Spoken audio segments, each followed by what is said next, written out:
So, ChatGPT just released a new study tool called Study and Learn that's perfect for students, parents of students, teachers, even anyone who's just looking to learn something new in life. And it's available right now inside of ChatGPT.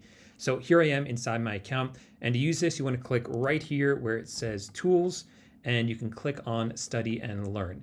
And this will give you the ability to deep dive into any subject and be quizzed on it. And this is different than just using ChatGPT to actually just ask it questions about a topic, because for this, it's really going to hone in and make sure that you understand the topic well enough so that you could actually take a test on it. So for instance, let's say you have a math problem. I'm going to upload a photo of that math problem and say, help me with my math homework. And you see right here, it breaks down for you the first step that you need to take. It doesn't just give you the answer. See, if you just use ChatGPT regularly, like I did right here, I sent it the exact same thing, the same photo with the same question, help me with my homework, and it just gives me the answer. It tells me how to do it, but it just gives me the answer right here. But with Study and Learn turned on, it doesn't give you the answer. It tells you and helps you walk through how to solve this problem yourself.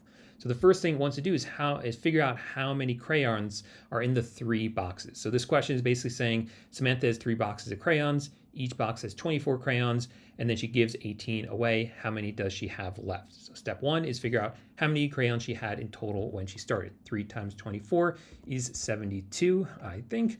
And yes, I'm right about that. It says Samantha has 72 crayons. Step 2, she gives 18 crayons to her friends. So what is 72 minus 18? And let's say I were to get this one wrong. I know the answer is 54, but let's say I accidentally add them together. So what would that be? 90, right?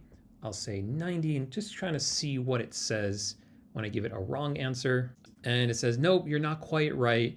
But let's think of this another way. What if you do 72 minus 10 and then subtract 8 more? So then I might give it the right answer, but it doesn't just stop there. Even though it says I got it right, it says, can you quickly explain how you got that answer, just to lock it in your memory? And again, this is very different than if you were just using ChatGPT the regular way. It's really trying to help you learn these concepts and get better at them. So I might say something like, well, first I need to figure out how many crayons I had in total. So I did multiplication. And then after I had the total amount that I started with, I subtracted the amount that I gave away, which was 18. And then once again, it verifies that I was correct. And then it kind of gives it its own little breakdown of the same information, but it says, hey, do you want to try this again? Do you want to try this with a similar one? So I might say, sure, let's really lock this in. Let's really make sure I practice this. So it gives me another very similar example so I can really make sure I understand this concept. All right, let's try another example. This time we'll do something a bit more advanced. So I'll turn on Study and Learn again. This time I'll say I'm studying for the bar exam and need help with contracts. I'm having trouble remembering the difference between 2 different types of contracts called bilateral and unilateral contracts. So pretty advanced stuff, the bar exam. Let's see. Okay, let's make sure you really understand this and not just memorize it. So quick check. Do you remember so far about what do you remember so far about bilateral and unilateral contracts? Just a guess is helpful. So I'm going to give it a sort of vague answer. I'm not going to answer it directly. I'm going to say something like, I think like bilateral contracts are ones where both people agree to do something, and unilaterals where only one person agrees and the other person can agree later. It's not 100% right. It's a little bit off. So let's see if it's able to catch up on that. And it says that's a pretty good starting point. And then it breaks down for me exactly what the 2 types of contracts are, so I can read this and understand what I missed out on. And then it kind of gives me this quick tip right here, this trick to remember it. Bilateral equals both bound. Unilateral equals until performed, only one is bound. So that's a pretty good little trick to remember it.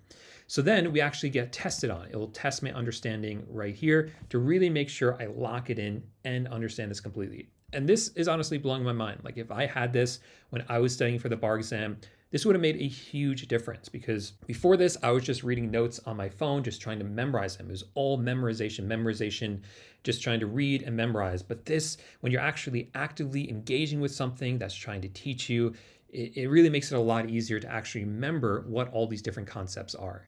But let's say you're not a student, so you don't need to be studying for any type of exam. I still think there are some powerful use cases for this. So I came back over here to study, and you see down here, they give you these different suggestions. So I'm going to select right here where it says explain a topic to me. And then it says, hey, what exactly are you studying? Or do you want me to just pick something for you? So maybe I'll say, I hear everyone talking about AI, but I don't quite understand what it is. And I just want to get caught up. So when everyone's talking about it, I don't feel so stupid. So it begins to break it down. Again, just like before, we're doing this step by step. It's a lot different than just giving you a huge block of text that you can then read. That might be like a summary of an article. It's interacting with you. And it's interacting with you because it's not only giving you information, but it's then asking you for you to draw a conclusion about what you read. So it explains what artificial intelligence is.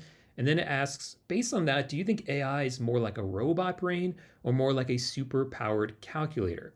So based on what I read, I'm going to say it's more like a robot brain. And then it clarifies and says, yeah, you're not totally wrong on that, but it is important to understand that AI is just a program. It doesn't have feelings, doesn't have goals or common sense. So you see how it's building on the knowledge, right? It gives you a baseline of information and then builds on it. Then we move on to step 2, which is building on it even more, talking about how AI actually learns. And then ask you another question to make sure that you understand the knowledge that you're learning. I think this is incredible, a new way to actually learn information. This is like having a private tutor in your house ready to teach you any subject that you want.